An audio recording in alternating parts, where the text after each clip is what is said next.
Hello everyone, welcome to Dinesh Science Solution DS2. Okay, so this is the first and the basic lecture regarding the physics. Okay, this is the first lecture of physics series. In this lecture, we are going to start the first lesson of our syllabus from the NCERT, that is the laws of motion. ठीक है, laws of motion ये पहला ही lesson हम यहाँ पर start करने जा रहे हैं फ्रॉम दी 11th. ओके, चलो.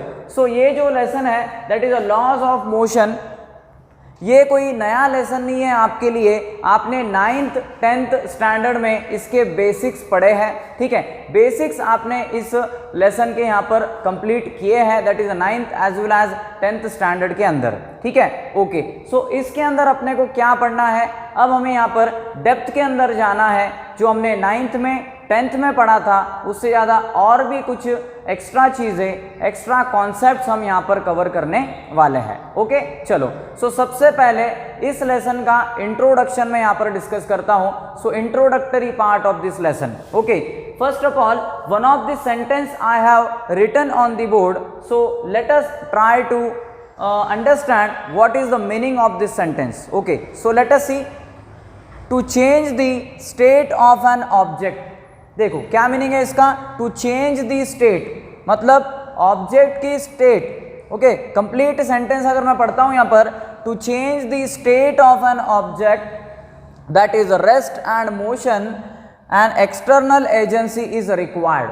Okay, what is the meaning of that sentence, to change the state of an object मतलब ऑब्जेक्ट की स्टेट चेंज करने के लिए. अब what do you mean by the state of the object, object की state, इसका meaning आप क्या समझते हो. केमिस्ट्री के अंदर हम स्टेट्स पढ़ते थे, स्टेट्स ऑफ मैटर पढ़ते थे, that is solid, liquid and gases are the states of matter. ठीक है, but in physics states of an object, object की स्टेट दो ही होती है, एक है रेस्ट और दूसरा है मोशन. रेस्ट को स्टेशनरी भी कहा जाता है एंड मोशन को मूविंग ऑब्जेक्ट्स भी कहा जाता है. ठीक है, कोई भी ऑब्जेक्ट रहेगा यूनिवर्स के अंदर से, वो एक तो रेस्ट कंडीशन में रहेगा या तो वो मोशन में रहने वाला है. ठीक है, तो ये मेरा यहाँ पर सिंपल सेंटेंस है. सबसे पहले आपको पता होना चाहिए कोई भी ऑब्जेक्ट को हम कह सकते हैं that object is in rest condition. कब कह सकते हैं कोई ऑब्जेक्ट रेस्ट में है, ये आप कब बोलने वाले हो, ये आपने पढ़ा है 9th 10th स्टैंडर्ड में. ठीक है, suppose this is an object, ये मेरे पास एक मार्कर है, इसको मैं पाम के ऊपर रखता हूँ. ठीक है, suppose I have hold this marker on my palm. Okay, अभी फिलहाल अगर मैं देखूंगा इस ऑब्जेक्ट का स्टेट कौन सा है, रेस्ट में है. ठीक है, ये मूव कर रहा है क्या, नहीं, means this object is in rest condition. ठीक है, तो कब बोल सकते हैं हम कोई भी ऑब्जेक्ट रेस्ट कंडीशन में है. Okay, that is a simple definition, a object said to be in rest if that object do not changes its position with respect to immediate surroundings. ठीक है, इमीडिएट सराउंडिंग्स के respect में अगर ये मेरा object उसकी पोजीशन चेंज नहीं करता है, तब हम बोलेंगे ये जो ऑब्जेक्ट है ये रेस्ट कंडीशन में है. ठीक है, कब बोलेंगे, जब इमीडिएट सराउंडिंग्स के रिस्पेक्ट में ये ऑब्जेक्ट इसका पोजीशन चेंज नहीं करेगा तब. ठीक है, ये आपको पता है, मैं आपको सिर्फ रिवाइज करवा रहा हूं. ठीक है, इसके बाद कोई भी ऑब्जेक्ट मोशन में है, ये कब कहेंगे हम. ठीक है, when that object changes its position with respect to its immediate surrounding. ठीक है, इमीडिएट सराउंडिंग के रिस्पेक्ट में या फिर मेरे रिस्पेक्ट में अगर कोई ऑब्जेक्ट है वो उसकी पोजीशन चेंज कर रहा है, change in position, then we can say that object is in motion. ठीक है, मतलब ऑब्जेक्ट उसकी पोजीशन चेंज नहीं करता है हमारे रिस्पेक्ट में, तो हम उस ऑब्जेक्ट को बोलेंगे रेस्ट में है. अगर कोई ऑब्जेक्ट है वो उसकी पोजीशन चेंज करता है हमारे रिस्पेक्ट में, तब हम बोलेंगे वो ऑब्जेक्ट मोशन में है. ठीक है, तो रेस्ट एंड मोशन ये आपका क्लियर हो चुका होगा. ठीक है, चलो फिर से सेंटेंस की तरफ बढ़ते हैं. To change the state of an object मतलब ऑब्जेक्ट की स्टेट को बदलने के लिए, चेंज करने के लिए an external agency is required. एक एक्सटर्नल एजेंसी की यहाँ पर रिक्वायरमेंट होती है। एक्सटर्नल एजेंसी का मीनिंग क्या है ये आपको समझ में आएगा जब हम आगे डिस्कशन यहाँ पर करेंगे तब, ठीक है। चलो, मतलब कोई भी ऑब्जेक्ट की स्टेट चेंज करने के लिए एक्सटर्नल एजेंसी की रिक्वायरमेंट होती है। विदाउट एक्सटर्नल एजेंसी कोई भी ऑब्जेक्ट की स्टेट चेंज नहीं हो सकती। चलो, कुछ एग्जांपल्स मैं आपके साथ में यहाँ पर शेयर करना चाहूँगा। So examples, that is the first example. Okay, first example, kicking to a football. ठीक है, किकिंग टू ए फुटबॉल मतलब फुटबॉल को किक करना। यहां पर फुटबॉल क्या है, मेरा ऑब्जेक्ट है। Okay, second, pushing the door. Okay, pushing the door मतलब डोर क्या है, मेरा ऑब्जेक्ट है, डोर को पुश करना, ऐसा इसका मीनिंग हो गया। Okay, third, blowing of wind and motion of leaves. ठीक है, लीव्स क्या हो गए मेरे यहां पर, ऑब्जेक्ट हो गया। ठीक है, पहले मैं एग्जांपल्स लिख लेता हूं, फिर हम उसके बारे में डिस्कशन करेंगे। Okay, throwing of a stone vertically upwards. Okay, so here in this sentence, that is a stone is nothing but a simple object. stone क्या है, मेरा ऑब्जेक्ट है। देखो, अब ये तीनों या फिर 4 एग्जाम्पल्स के अंदर 4 एग्जाम्पल्स को हम समझ लेते हैं। सबसे पहले क्या है ये, किकिंग टू ए फुटबॉल। ठीक है, मतलब ग्राउंड के ऊपर एक फुटबॉल रखा रहेगा, हमें क्या करना है, उसको किक करना है। ठीक है, किक करना है मतलब आपको क्या करना पड़ेगा, वहां पर एक्सटर्नल एजेंसी उसके ऊपर अप्लाई करनी होगी। ठीक है, उसके ऊपर आपको क्या करना होगा, आपके लेग से फुटबॉल को पुश करना होगा। ठीक है, फर्स्ट एग्जांपल का मीनिंग है। Second, pushing the door, door को आपको पुश करना रहेगा। ठीक है, मतलब डोर के ऊपर आपको पुशिंग करनी होगी, क्या अप्लाई करना होगा, एक्सटर्नल एजेंसी अप्लाई करनी होगी। ठीक है, blowing of wind and motion of leaves. ठीक है, झाड़ है, ट्री है, उसके लीव्स रहेंगे, और जब विंड ब्लो करती है मतलब हवा बहती है, तब वो जो लीव्स रहेंगे ट्री के, वो क्या करेंगे, मोशन परफॉर्म करेंगे। मतलब जो विंड है वो क्या है, मेरी एक्सटर्नल एजेंसी है। Okay, then throwing of a stone vertically upward. ठीक है, कोई भी स्टोन को क्या करना है, वर्टिकली अपवर्ड आपने फेंकना है, थ्रो करना है। तो इसमें क्या करना होगा, हमें पुश करना होगा स्टोन को वर्टिकली अपवर्ड्स। वर्टिकली अपवर्ड्स अपने को यहाँ पर पुश करना रहेगा स्टोन को। सो वर्टिकली अपवर्ड पुश करना, ये क्या हो गई, एक्सटर्नल एजेंसी हो गई। अब आपके दिमाग में आ गया होगा कि एक्सटर्नल एजेंसी क्या है। That is nothing but a simple force. Force is an external agency. ठीक है, मतलब जैसे कि फुटबॉल को किक करना, फोर्स अप्लाई करना पड़ेगा। Pushing to a door, door को पुश करने में भी फोर्स अप्लाई करना पड़ेगा। विंड्स ब्लो करेंगी तो विंड लीव्स के ऊपर फोर्स अप्लाई करेंगी। Then throwing of a stone vertically upward, जब आप स्टोन थ्रो करोगे तो स्टोन के ऊपर भी वर्टिकल वे के अंदर आपको फोर्स अप्लाई करना रहेगा। ठीक है, कुछ एग्जांपल्स की और मैं यहां पर बात कर लेता हूं। That is next, attraction of an iron nail towards magnet. Okay, so here magnet is nothing but the one of the another object. Okay, and iron nail is another object. Two objects are there. Okay, then next, that is the attraction of pieces of paper towards a comb. Okay, so comb is nothing but the another object, and first object is nothing but the pieces of the paper. Okay, so there are two objects. Okay, then next, falling of a fruit from a tree. Okay, so falling of a fruit from a tree, here is the one of this object and another is the fruit. Okay ये 3 जो examples मैंने यहाँ पर लिख रखे हैं at last, ये 3 examples के ऊपर हम यहाँ पर डिस्कशन करेंगे कुछ देर के बाद, ठीक है। और ये जो ऊपर के 4 एग्जाम्पल्स मैंने यहाँ पर लिख रखे हैं, दीज आर दी 4 एग्जाम्पल्स। सो ये 4 एग्जाम्पल्स के ऊपर हमने एक्चुअली यहाँ पर बात कर ली है, ठीक है। चलो, सो ये 3 एग्जाम्पल्स मैं यहाँ पर ऐसे ही रहने देता हूँ। अब हम बात करते हैं फोर्स की, ठीक है। ये सभी जो एग्जाम्पल्स मैंने यहाँ पर लिख रखे हैं ये किस वजह से हो रहे हैं? These are due to the force. Without force ये पॉसिबल है क्या? नहीं है। Without force this is not possible. Now what is the force? Force क्या है? फोर्स आपके लिए नया नहीं है, आपने ये 8th 9th स्टैंडर्ड में पढ़ा रहेगा, ठीक है। What is the force?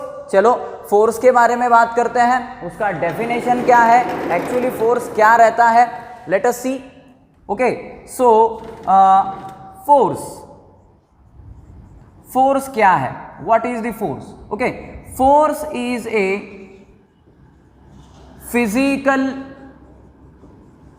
Quantity which when applied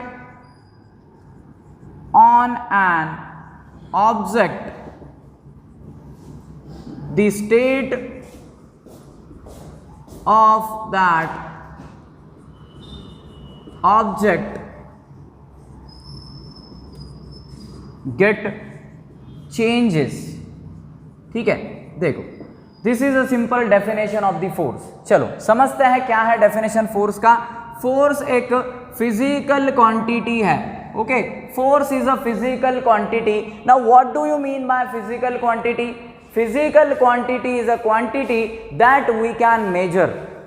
जो क्वांटिटी को हम मेजर कर सकते हैं उसे हम फिजिकल क्वांटिटी कहते हैं, ठीक है। सपोज मैंने कहा आपका जो रूम है जहां पर आप अभी फिलहाल वीडियो देख रहे रहेंगे, ठीक है, उस रूम का मैंने आपको कहा लेंथ मेजर करना है, ठीक है। एक साइड का लेंथ मेजर करना है, सो लेंथ आप मेजर कर सकते हो। तो लेंथ क्या है?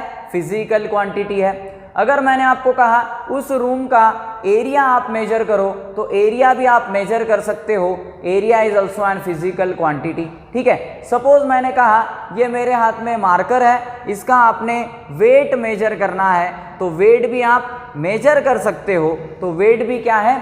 फिजिकल क्वांटिटी है, ठीक है। जो क्वांटिटी आप मेजर कर सकते हो, गिन सकते हो, काउंट कर सकते हो, उसे क्या कहना है?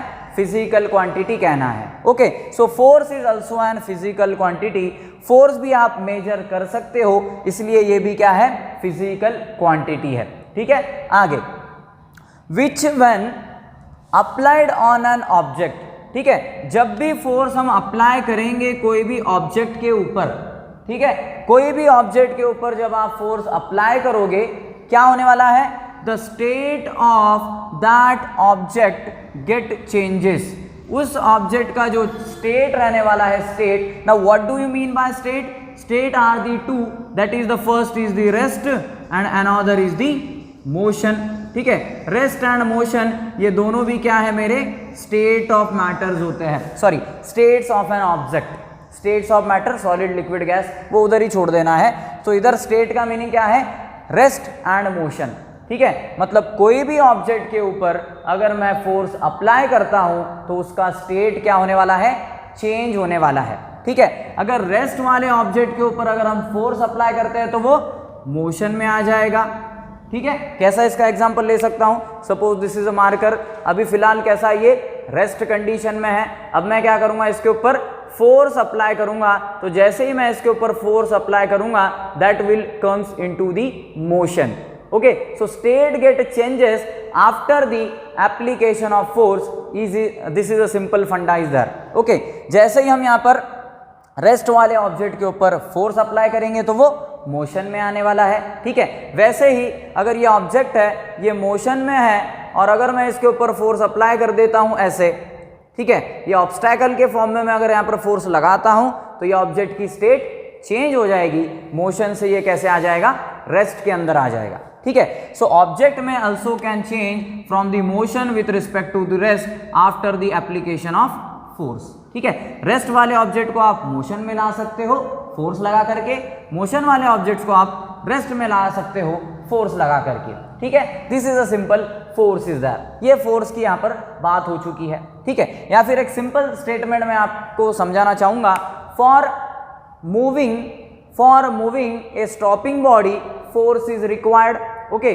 For moving a stopping body को मूव करवाने के लिए भी फोर्स की नेसेसिटी है, okay. And force is also required to stop a moving body को स्टॉप करने के लिए भी फोर्स की रिक्वायरमेंट है, और स्टॉपिंग बॉडी को मूव करवाने के लिए भी फोर्स की रिक्वायरमेंट है, okay. So force is nothing but the external agency, जो मैंने यहाँ पर स्टेटमेंट लिखा था, तो एक्सटर्नल एजेंसी मतलब क्या है, मेरा फोर्स है, okay. External agency means the force, okay. So this is a very clear, okay. Now forces are of two types. अब फोर्स का फॉर्मूला क्या है, उसका यूनिट क्या है, उसके बारे में हमें यहाँ पर देखना नहीं है। अपने को जो अपना लेसन है, अपना टॉपिक है, उसके रिगार्डिंग यहाँ पर इंफॉर्मेशन लेनी है। चलो, सो फोर्सेस जो होते हैं, forces are of two types, ठीक है। फोर्सेस जो होते हैं वो दो तरीके के होते हैं, two types of forces are there. First is the contact forces, पहला होता है कॉन्टैक्ट फोर्स, ठीक है। Second that is the non contact forces, दूसरा होता है नॉन कॉन्टैक्ट फोर्सेस, ठीक है। अब ये क्या है, कॉन्टैक्ट फोर्सेस मतलब क्या, नॉन कॉन्टैक्ट फोर्सेस मतलब क्या। चलो, इसका एकदम शॉर्ट में मैं आपको डेफिनेशन बताता हूं। The force applied on an object, okay, the force applied on an object with physical contact, ठीक है। कोई भी बॉडी के ऊपर जब आप फोर्स अप्लाई करोगे विथ फिजिकल कॉन्टैक्ट अगर होगा, तो that will be the contact force, okay. So I will write in the short here, with the physical contact, ठीक है। फिजिकल कॉन्टैक्ट से जो फोर्स डेवलप होता है, the force arises due to the physical contact is known as the contact forces, okay. So non contact forces क्या रहेंगे, the forces experienced by the bodies, okay, the forces experienced by the bodies without any physical contact, ठीक है। So ये जो forces रहेंगे ये without any physical contact वाले forces रहेंगे, ठीक है। So without any physical contact, यहां पर कोई भी टाइप का फिजिकल कॉन्टैक्ट नहीं रहने वाला है दो बॉडीज के बीच में, ठीक है। सो कॉन्टैक्ट फोर्सेस को कैसे हम समझ सकते हैं, क्या इसके एग्जांपल्स हो सकते हैं, as well as non contact forces के क्या एग्जांपल्स हो सकते हैं। देखो, एग्जांपल्स हमने पहले ही लिख रखे हैं, पहले मैं कॉन्टैक्ट फोर्सेस आपको यहाँ पर समझाना चाहूंगा, ठीक है। देखो, सबसे पहले 3 एग्जांपल्स या फिर 4 examples, kicking to a football, ठीक है। अब जब हम फुटबॉल को किक करेंगे तो हमारा लेग और फुटबॉल दोनों भी फिजिकल कांटेक्ट में आने चाहिए, है ना। या फिर अगर मैं यहाँ पर किक करता हूँ और फुटबॉल मेरा काफ़ी ज़्यादा दूर है, तो आगे जाएगा क्या, वो नहीं जाने वाला है। दोनों का क्या होना चाहिए, वहाँ पर फिजिकल कांटेक्ट होना चाहिए, लेग का और फुटबॉल का, दोनों का फिजिकल कांटेक्ट जब होगा, कौन सा फोर्स, कांटेक्ट फोर्स। दो बॉडीज के बीच में फिजिकल कांटेक्ट है, that will be the contact force, ठीक है। सेकंड, पुशिंग ए डोर, ठीक है, मतलब आपके हैंड का और डोर का एक्चुअल में यहाँ पर रिलेशन आने वाला है। जैसे ही आप डोर को पुश करते हो, आपका हैंड एंड डोर दोनों क्या है, फिजिकल कांटेक्ट में है। सो फिजिकल कांटेक्ट वाले फोर्सेस कांटेक्ट फोर्सेस होते हैं, ठीक है। दोनों बॉडीज के बीच में फिजिकली कांटेक्ट आ रहा है। इसके बाद blowing of wind and motion of leaves, ठीक है। अब लीव्स, सपोज ये कंसिडर करना है आपने, ये क्या है, विंड है, हवा है, और ये लीव्स है। तो जब विंड जाकर के लीव्स के ऊपर पड़ेंगी तभी लीव्स मूव करेंगे, मतलब दोनों में क्या है, फिजिकल रिलेशन है, फिजिकल कांटेक्ट है, तो ये भी मेरा कांटेक्ट फोर्स है। इसके बाद throwing of a stone vertically upwards, मतलब दिस इज सपोज स्टोन को आपने क्या करना है, वर्टिकली थ्रो करना है, मतलब स्टोन एक ऑब्जेक्ट हो गया, हमारा हैंड दूसरा ऑब्जेक्ट हो गया, दोनों के बीच में फिजिकल टच है, फिजिकल कांटेक्ट है, तो ये भी क्या है, कांटेक्ट फोर्स है, ठीक है। So these are the contact forces जो फोर्सेस के अंदर विथ द फिजिकल कांटेक्ट से अराइज होने वाले फोर्सेस को हम कांटेक्ट फोर्सेस कहते हैं। चलो सो नेक्स्ट एग्जांपल्स देखेंगे 5th 6th 7 जो कि हम यहाँ पर उसको रिमेन कर दिया था हमने, इसको हम बाद में देखने वाले थे, तो अब उसका समय आ चुका है, देखेंगे। Attraction of an iron nail towards the magnet. देखो मतलब एक आयरन नेल है, ठीक है, लोखंड का कीला है और दूसरा क्या है, मैग्नेट है। अगर इन दोनों को मैंने इतने डिस्टेंस के ऊपर भी रखा तो क्या आयरन नेल यहाँ पर अट्रैक्ट होगा, क्या नहीं होगा, होने वाला है। ऑफ कोर्स अपने को पता है मैग्नेट की तरफ मेटल्स क्या होते हैं या फिर आयन क्या होता है, अट्रैक्ट होता है, ठीक है। अब आप बोलोगे यहाँ पर भी दोनों बॉडीज कांटेक्ट में आ रही है, लेकिन अपने को लेकर जाना पड़ रहा है क्या वहाँ पर, नहीं, ये तो मैग्नेट का मैग्नेटिज्म है, ताकि वो आयरन नेल को उसके पास बुला रहा है, अट्रैक्ट करवा रहा है, ठीक है। सो ये कौन से टाइप का फोर्स होगा, ये नॉन कांटेक्ट फोर्स होगा। दोनों बॉडीज के बीच में यहाँ पर कोई भी टाइप का फिजिकल कांटेक्ट नहीं है। सो मैग्नेट से जनरेट होने वाला फोर्स मैग्नेटिक फोर्स रहेगा, मैग्नेटिक फोर्स, ठीक है। सो वहां पर लिखूंगा मैं magnetic force in the non contact forces. Next, attraction of pieces of paper towards a comb. Comb मतलब क्या, कंघी, ओके। एंड पेपर बीट्स, आपने बचपन में एक एक्टिविटी परफॉर्म की होगी, क्या करते थे हम कोम्ब लेते थे, उसको हेयर्स में रब करते थे, ठीक है। हेयर से रब करने के बाद छोटे छोटे पीसेस ऑफ पेपर के पास लेकर के जाते थे, चिपकाते नहीं थे, हम लेकर जाते थे, तो वो पेपर्स ऑफ पीसेस उस कोम्ब की तरफ अट्रैक्ट हो जाते थे, उससे चिपक जाते थे। तो अपने को बचपन में ये मैजिक लगता था, ये मैजिक नहीं है, इसके पीछे साइंस है, ठीक है। ये क्यों है, due to the electrostatic force of attraction, ठीक है। इलेक्ट्रोस्टैटिक फोर्स ऑफ अट्रैक्शन की वजह से ये यहाँ पर अट्रैक्शन हो रहा है कोम्ब एंड पेपर पीसेस के बीच में, ठीक है। कोम्ब के ऊपर नेगेटिव चार्ज रहता है and pieces of the paper के ऊपर पॉजिटिव चार्ज होता है, और positive charge and negative charge दोनों के बीच में क्या होता है, अट्रैक्शन होता है। इसलिए ये जो फोर्स है ये क्या है, नॉन कांटेक्ट फोर्स है। दोनों बॉडीज यहाँ पर फिजिकली कांटेक्ट के अंदर नहीं है, ये एक फोर्स की वजह से है, दैट इज इलेक्ट्रोस्टैटिक फोर्स, ठीक है। उसको हम बोलेंगे इलेक्ट्रोस्टैटिक फोर्स, ठीक है। Next, that is a falling of a fruit from a tree, ठीक है। एक झाड़ है, एक ट्री है, वहां से क्या हो रहा है, फ्रूट नीचे फॉल कर रहा है। हम कोई भी टाइप का पत्थर वहां पर नहीं फेंक रहे हैं, ये नेचुरल प्रोसेस है। फ्रूट क्या होने वाला है, ट्री से नीचे ही गिरने वाला है। क्या फ्रूट ऐसा होता है क्या, फ्रूट ऐसा नीचे गिरा, फिर नीचे आने के बाद थोड़ी देर के बाद ऊपर चले जाता है, ऐसा होता है क्या, नहीं। फ्रूट ऊपर से टूटेगा, ब्रेक होगा और नीचे ही गिरेगा, क्यों, बिकॉज ऑफ द ग्रेविटेशन, ठीक है। सो यहाँ पर भी दोनों बॉडीज के बीच में फिजिकल कांटेक्ट से फोर्स अराइज नहीं हो रहा है, ये ग्रेविटेशनल फोर्स है। तो ग्रेविटेशनल फोर्स ये नॉन कांटेक्ट फोर्स है, ठीक है। सो this is a gravitational force. पहला कौन सा देखा हमने, मैग्नेटिक फोर्स, दूसरा इलेक्ट्रोस्टैटिक फोर्स। इलेक्ट्रोस्टैटिक फोर्स किसमें होता है, चार्जेस के बीच में, चार्जेस के बीच में होने वाले फोर्स को इलेक्ट्रोस्टैटिक फोर्स कहते हैं।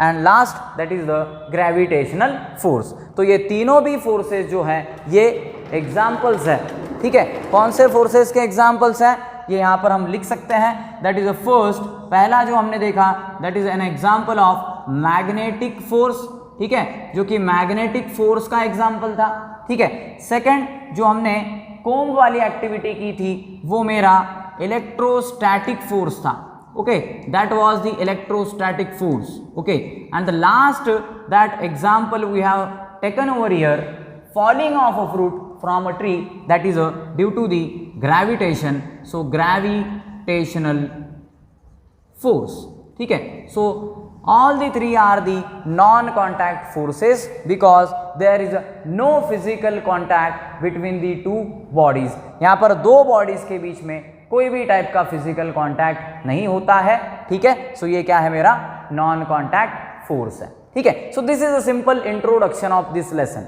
ये क्या है, इंट्रोडक्शन है इस लेसन का। इस लेसन का इंट्रोडक्शन हमने यहाँ से कंप्लीट कर लिया है, ठीक है। सो ये इंट्रोडक्शन है इस लेसन का, जो कि आज से हमने यहाँ पर स्टार्ट किया था, one of the lesson that is a laws of motion.